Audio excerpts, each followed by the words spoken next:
on our mock drug court, and I have Alexander Lindsay here, who teaches trial tactics at Pitt, and I have the district attorney in Mercer County. And how long have you been doing that now? About a year and a half? 15 months. Right.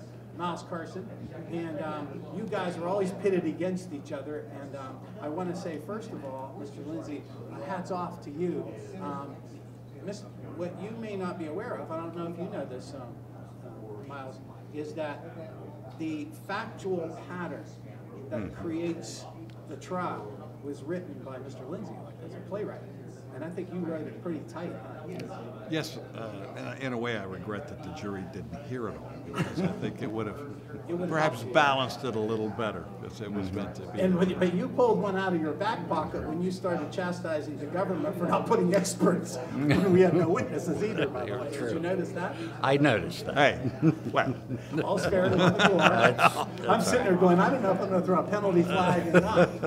Anyway, but all three of us have become good friends as well as doing this. But again, I can never understate how nice it is for you guys to do this for these kids, because you may not be aware, this video, the graduation day movie, was added to our program years after we started doing it. And I had a gentleman that taught me torts in law school, Kelly Stribe's husband, Mike. Mike said, you got to get this movie, Graduation Day. It is very good. Mm-hmm. So Graduation Day comes from a man named Bob Pack. Right. Bob Pack paid from proceeds of a lawsuit, from what I hear, the death of his kids, to have this kids amateur movie made into something with Dan Rather narrated.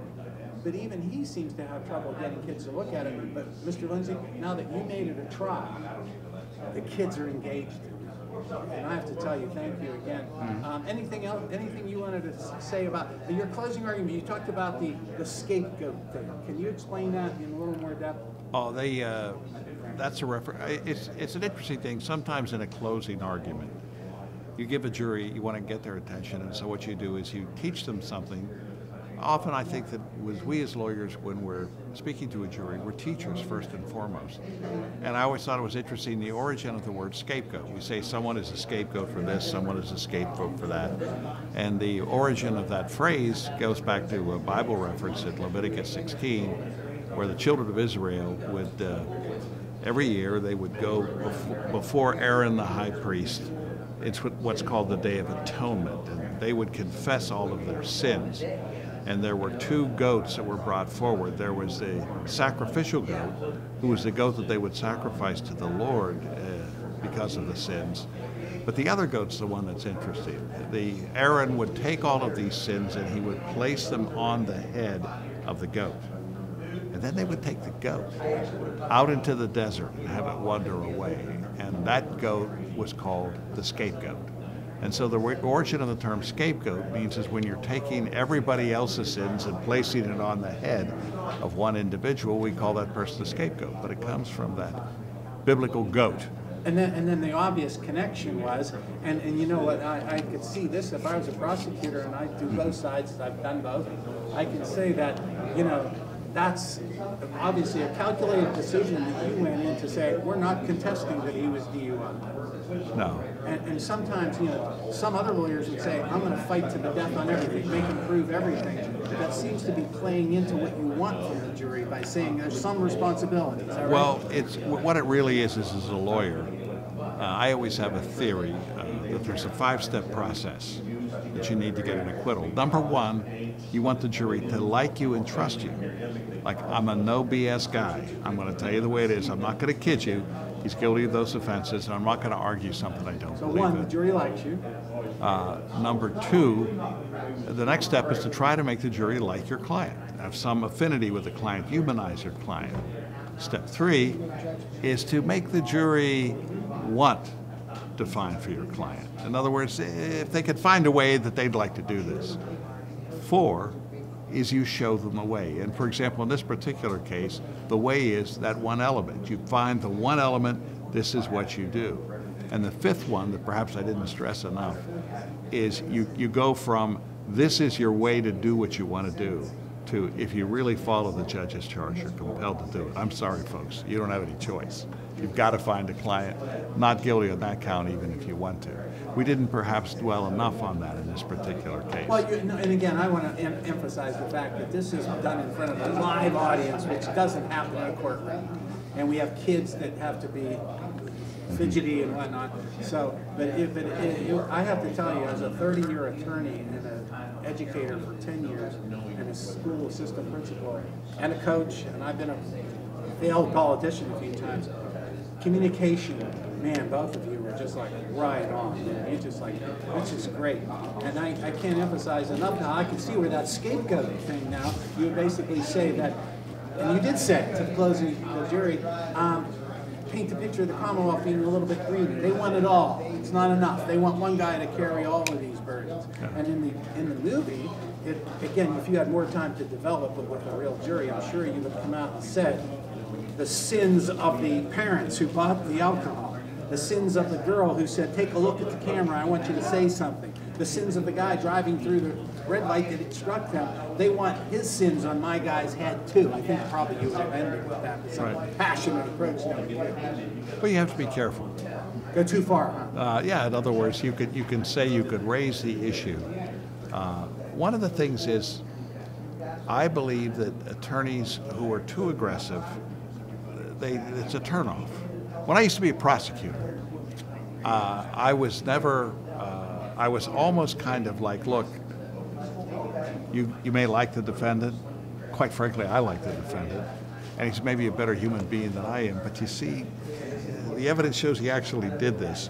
It's an unhappy day for all of us. In other words, none of this over-the-top zealousness.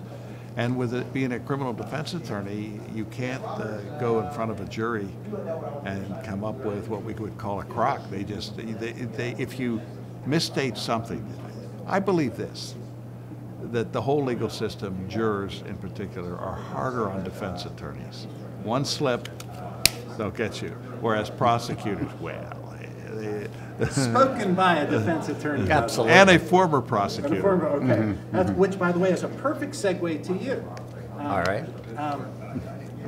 Miles, because we had a jury trial once, he and I was the defense attorney, and I gave my passionate thing, and I think I went too far, like you just got done saying.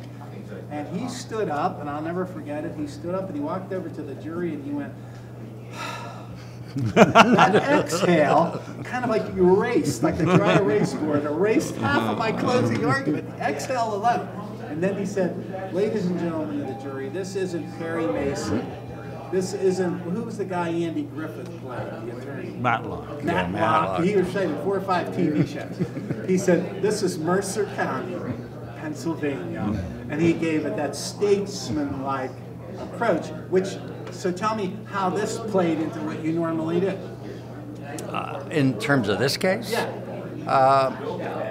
You know, from my perspective as a prosecutor, I go by what Al's talking about his 5-step approach. I don't know that I can be as eloquent in relaying it, but I do go into that courtroom with a couple of main ideas. Number one is, for me, I want to be in charge of the courtroom, and I want to be in charge in a low-key way, but I do want the jurors to look at me as the person who's in charge, and I'm the one who's leading them to the truth. And that's my first and foremost exercise, as I would say. And I have to say, I've seen you in court. I've been on the other side. You are very, I think, cognizant of those 5 steps Mr. Lindsay talked about. Yes, exactly. Having that jury like you. I've seen you do that. You're a charming guy. Well, you have to have that rapport with the jury. Absolutely. If you can get up, I characterize it a little less textbookish, but I call it getting up over the other lawyer.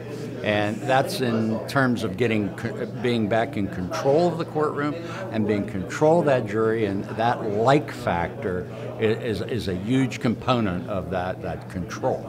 And the seeker of the truth.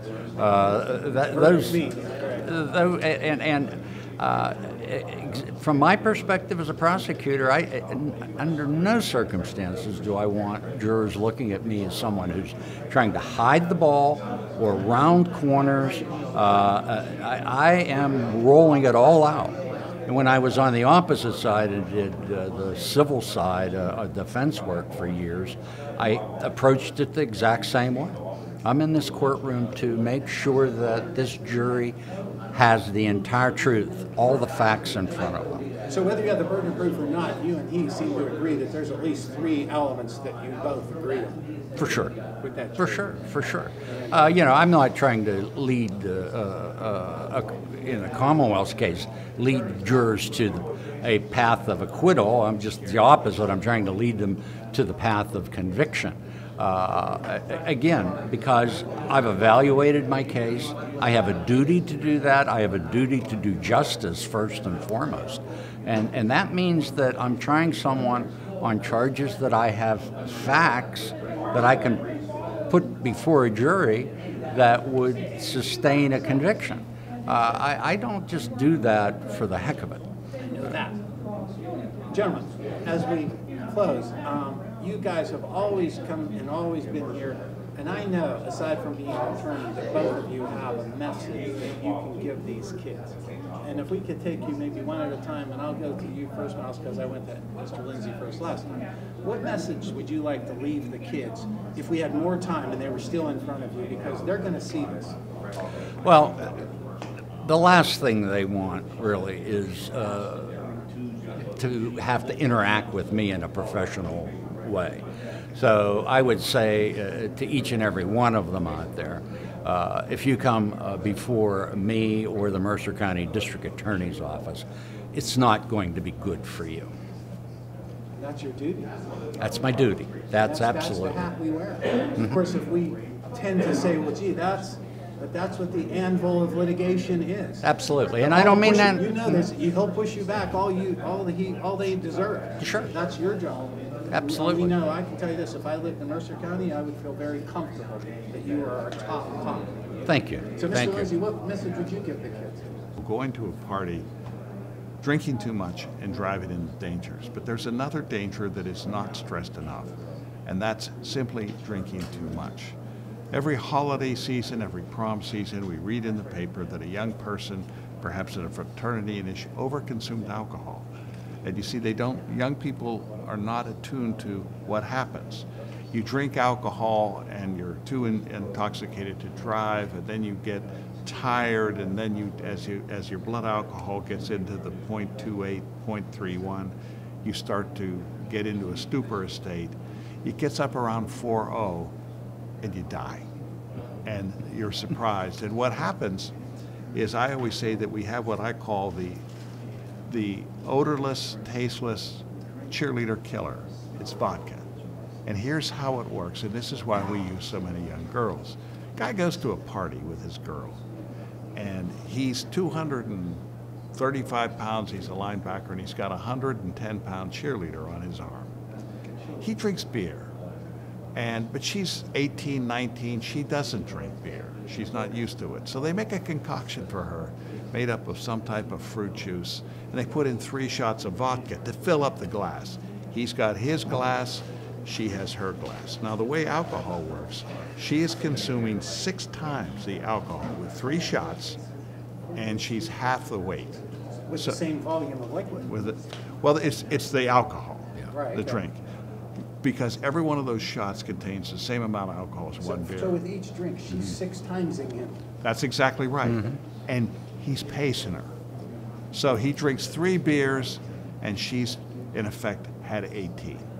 And she goes back and she goes to sleep and she dies. I had a personal thing affect me. About half a mile from my house, there's a family that lives there, and the mother of these kids was a babysitter. She's about 5 years older than I am, maybe a little older than that. But they had 4 children, and they had 2 twins, and they were beautiful girls. They were cheerleaders, and they were really good students. And they were wonderful kiddos. And they were admitted into Indiana University of Pennsylvania, IUP. It was over the holiday season. They were invited to a party at IUP, and their parents didn't want them to go, but they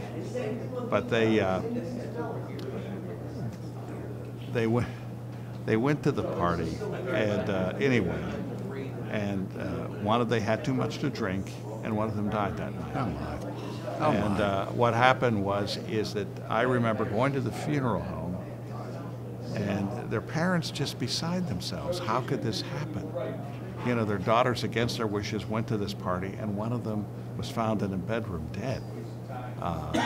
And the worst part about it is that I gave my condolences to the father, and then I walked up to the coffin, and there in the coffin was this beautiful young girl, her body, and standing next to her was the mirror image of the live identical twin. And it's just, there's something of looking at this live girl with this incredibly sad look on her face and her identical twin sister laying there in the coffin. Over what? So what I like to say is that watch it, because you drink alcohol and you have to understand, particularly when you're drinking what we call hard liquor. The other thing I'd like to say to this, the second message is, this is what I live my life by. You can't predict the future. We don't know what the future is. And one of the things is that you have to understand when you're an 18 or 19-year-old that you don't know what your future is, and you don't know what your future could be. And you don't know when you, for example, get picked up on a drug charge, when you take that first opioid, when you use heroin and so forth, how that impacts your future. And one of the reasons I think people do drink too much and that young people do take addictive and narcotic drugs is they lack the idea that they can be something really special. All of us, you know, all of us are plagued with some form of what I call self-destructive compulsive behavior. We all have something. I mean, we all have the capacity to be on one side like angels. On the other, there's something that's kicking us in the butt all the time about us, and it's a neck-and-neck race with us, and we're dealing with it. And what happens is that behavior, whether we drink too much, gamble too much, sexual indiscretions, whatever, it's always there. And there's a voice that's telling us, you think you could be something special, you think you could do something great. Who do you think you are? Because we know that you're an addict in some form or another. And what I'm saying is think about being angel-like and what we can do and accomplish. It's wonderful things. And all I'm saying is when you're 18, you don't know what the future holds for you. There are stories. Albert Einstein didn't speak until he was 4 years old. They thought he was mentally retarded. Ulysses Grant in 1860 was selling firewood in a faded military jacket in the streets of St. Louis. 5 years later, he was one of the most famous men in the world when, after he became president, Ulysses Grant toured the world. More people actually saw his face than any other person in the history of the world. And in 1865, he was selling firewood in a faded military jacket. You can't predict the future. So think about your future. Think about what you might be. Maybe a lot more than you dreamed of. And so when you have two responsible citizens like you and gifted communicators, you have just converged. And I can't believe it's like you choreographed this. It comes down to choices. And the prosecutor is saying, don't make the wrong choice, or avoid making a choice, or that's not good for you. I have a job to do. I don't want you to be in my office. And you're basically saying the same thing. So it comes down to those choices that you make or you choose not to make. You refrain from them. But we're all tempted. You all have that. In other words, it's fine to just say to young people, oh, don't make bad choices. We all make bad choices. And so what the thing is what I'm saying is, look, we understand the temptations out there. We understand how you're going to be led. Watch it. You may be a much better person than you dreamed of. That's all I'm saying. And we connect the Honorable Judge Pazanski when he closed with the kids. He said, if you need help, ask for it. Exactly. Gentlemen, thank Exactly. you so much. I know you took so much time out of your busy day and grab something to eat. We'll get you this. Okay. Thank you. Okay. Thank you. Angela, very nice. Thank you. Thank you very much. Dr. Cappretta, thank you very much for being here. Thank you for inviting me. And you've always been a regular with ours and our group, and I know you'll blush when I say this, but it is said by more people than me that you are a world-renowned addiction physician. I mean, and you go all the way back to your mentor. Dr. Abram Tversky, started with him in 1981 at St. Francis. And I've just been blessed with, obviously, being with Dr. Tversky and having a lot of experience. I mean, I've learned a lot from the medical community, but some of the most important lessons I've learned have been from my patients and their families. And we, in all of our literature, we have you quoted your until we have 100% success with 100% of the patients. We have to keep an open mind and look for better ways to improve our treatments and not just be comfortable and sit on our laurels. And that what a mission that is. Until we have 100% success with 100% of the people. It's like one of these concepts of no victim left behind. Absolutely. You know, we are as good. I believe all life is precious, and people with the disease of addiction, and they don't choose to develop the disease of addiction. You know, individual drug use to start might be a choice, but nobody wakes up and says, I want to be addicted to heroin or Oxycontin or methamphetamine. And I'm an old phys ed teacher. I went to law school at night, and I'm a person who always believed that there is a physical person, a mental person, a social person, an emotional person, a spiritual person.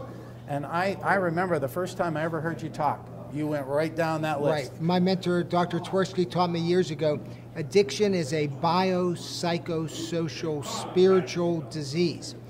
Good treatment focuses on all those aspects because the disease will attack all those parts of a person's life. We're not just treating a computer with a virus, we're treating a complex human being in an ever-changing world. And when we approach them in a more comprehensive biopsychosocial spiritual way, we'll have better longer-term results. And your facility at Gateway, and I don't mind giving a plug for them. I've seen the beautiful hospital-like setting and campus you have down there has all of those things in one place. And I know we try. We have doctors, nurses, counselors, spiritual counselors. We try to provide a holistic approach. When I first started meeting you and started working in law and medicine, I created this little, what I call it a trilogy.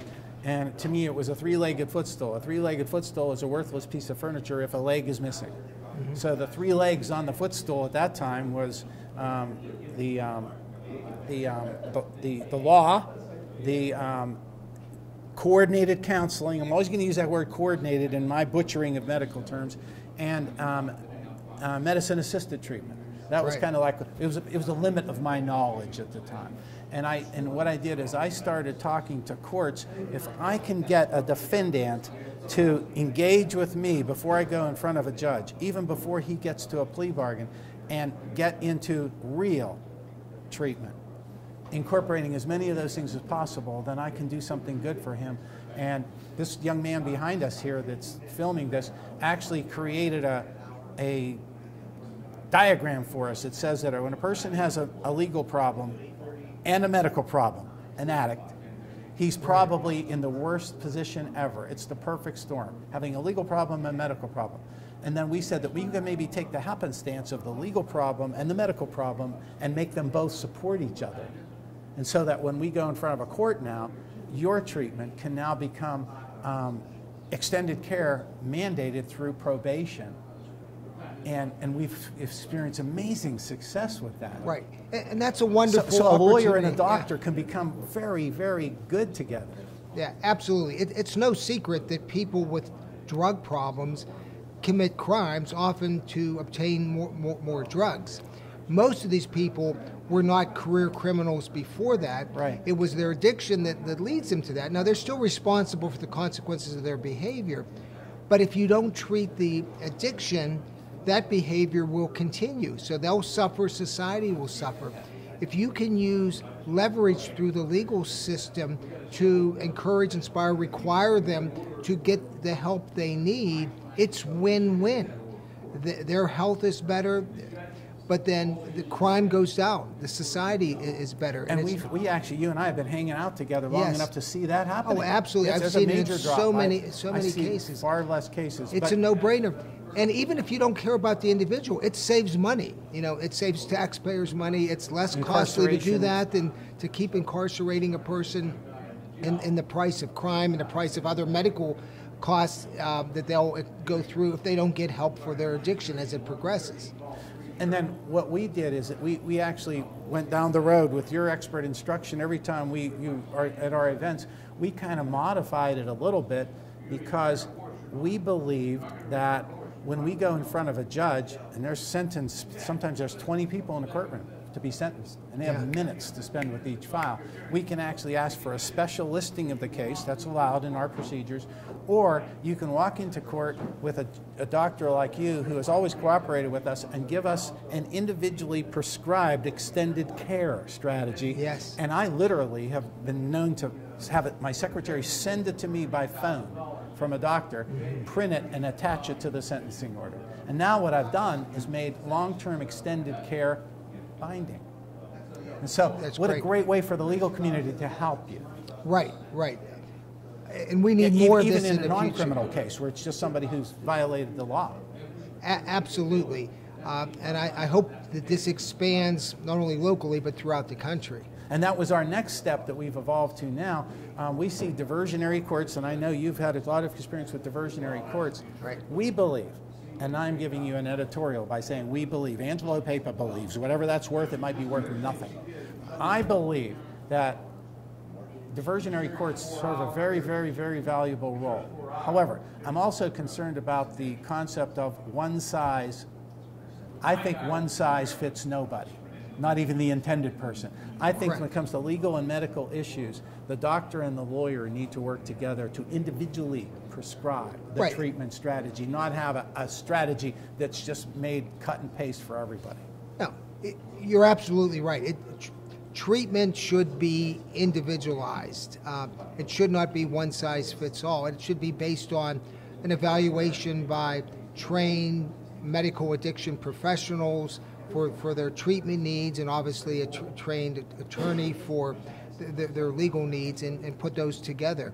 And when you individualize it, you're going to have a better result in the long run for more people. I wish I had my colleague here, Judge Paul Pazonsky, retired, because he would immediately probably push back at me and say, Mr. Papa, I have 30 people in the courtroom to be sentenced today. Yeah. And so I am calling upon my colleagues in the legal profession that the courts do not have the time to spend that much time to an individual defendant. I don't believe so. Again, my belief. So it's the incumbent upon the individual defense attorney, who will see the person as often as need be. Yes. To have a doctor like you to work with, see the defendant, and we have to put our pride backward and recognize that we play a supporting role for you. We give legal voice to what you think is best for that patient. And if we have an attorney who will take time, meet with the doctor, or exchange documents, and create a legally recognizable document out of what you think is best, then to me, that is the three-legged footstool at its finest. Absolutely. That is time and energy well spent, you know. Yeah. Yes, sir. You know, stitching time saves nine. That time up front can prevent a lifetime of misery. And again, it's good for society. Good for the whole system. It's good for it's win-win for everybody. Someday I will forward you, I think I already did, I don't know, you would probably have a chance to check your email. There's a really, George Washington was Abraham Lincoln's hero. Yeah. At the occasion of on his birthday, when Lincoln was, I think, in his 20s, Lincoln made a speech somewhere honoring George Washington. It's all about temperance. Mm-hmm. And Lincoln goes on to describe what it's like to see somebody who is dedicated to alcohol give it up and become a citizen again. Oh, it's amazing. It is so eloquent how he said it. So by doing what we're doing, we are now empowering the addict to be part of the group. In World War II, I'm a history fanatic, in World War II, it was a game changer when the United States entered the war. It was over, basically. Mm-hmm. And to me, the most important ally is the patient defendant. Yes. And with these medicine-assisted treatment options now, we now have a committed, responding participant in this treatment process. And we see so much help for it that started resonating, that message. And I'm seeing by the nod of your head, you're not disagreeing with me. Oh, absolutely agree. So this brings us to my last thing for you, that we started getting the word out. And we thought the best way to get the word out was go to brick and mortar facilities like the local schools, their community centers. They have all kind of AV equipment and pull down screens. And we have a prevention message with our movie that we have, and then we have somebody like you come with a treatment option. So our new footstool, several of them now, our new footstool is education, law, and medicine working together. And our goal is to neutrally, we favor no particular treatment, we favor no particular doctor or lawyer, we favor no facility. We are neutrally advocating the beginning and ongoing maintenance of a learned debate. That's great. And it's great that you're in schools. We know that 90% of addiction starts in the teenage years, and of that, about 50% starts at age 15 or younger. You're teaching me more right now. With the developing brain. No one questions the logic of advising a pregnant female not to do drugs or alcohol. Why? Because there's a developing brain in this fetus. Yet at birth, is the brain done developing? Absolutely not. It continues to develop until the earlier mid-20s, maybe around age 25. So it's important that we get the message to our young people, protect your brain. I realize they may not fully appreciate the significance of that, but there's absolute reality. The younger an adolescent starts experimenting with alcohol and drugs, the greater the percentage likelihood they'll have a lifelong problem. And we know that probably the cheapest and most effective treatment there is prevention. Absolutely. So if we get here early enough, someday me and you can say they don't need us anymore. Well, I would love that. We could just go golfing. Yes. Having said that, I would give you an opportunity. I'm just going to share something without a camera. I had a really weird basal cell cancer thing happen on my nose recently, and I'll tell you what, it made me pay attention to something that's important in life. And I know you had a rough personal go recently, and we'd ask you if you want to share anything with our... Sure, I'll be happy to share it. Last year, this time, I was just recently diagnosed with a extremely rare and a very aggressive form of cancer, primary small cell carcinoma of the gallbladder. The occurrence is about 1 out of every 100 million people. I said I would have rather won the lottery. Excellent. Yeah, but based on what few clinical cases there were in the world, the prognosis unfortunately was considered very poor. A high percentage of the people, if not the majority, did not survive a year. I mean, I stopped looking at the internet. It was just too depressing. I even bought a cemetery plot. And I found myself overnight literally fighting for my life the same way thousands of people in our community with addiction are fighting for their life. The only difference is I'm blessed with receiving the best medical care that science can offer. And even with that, I know I have no guarantees. I have an uphill battle, and I know the odds are against me, but I have a fighting chance, and I believe people who have the disease of addiction should also have the same fighting chance. We're talking about prevention, but once people have a problem, they need treatment. Across the country, less than 20% of people who have addiction ever get any type of treatment, and those who do, it's fragmented, it's not enough, it's not of the quality that we've been talking here over time with a three-prong effect. And because we're not providing that to people, we're losing people by the thousands. Families are being devastated. I mean, all these lives matter, these families matter, these communities matter. So I'm very excited about what you're trying to do with this project. This is an important part. This isn't the total answer to the whole drug problem, but this is a very important piece. And this makes me feel more hopeful and optimistic. And I thank you for what you're doing and inviting me to be part of it. Well, our door is always open, and we appreciate the fact that you're on our advisory board of our nonprofit corporation. And there's an old saying that never let perfect be the enemy of damn good. Absolutely. We have some damn good options now. So we might not have all the answers, but doing nothing is not an answer. Right. Our saying in recovery is progress, not perfection. Correct. And we keep on working at it, and we keep on getting better. Yeah. And we're just so the world is blessed and a better place because I am sure God himself is looking after you. And again, through the grace of God, yes. I responded I still have a port in. I still go to the hospital every 2 weeks and get immunotherapy treatments, and they're going well. And it's one day at a time for us all. We respect, as an officer of the court, the Constitution of the United States that says a school shall not establish any particular religion. Yeah. But I also as aggressively respect my right as a person to express my First Amendment right. And I believe God has put me where I'm at, that He envisions, empowers, keeps healthy and safe people who have a mission that's bigger than they are. And you've always been that way. Well, I look up to you and admire you so much. You've been such an inspiration to our whole team, and we appreciate you coming. Well, thank you very much. My pleasure.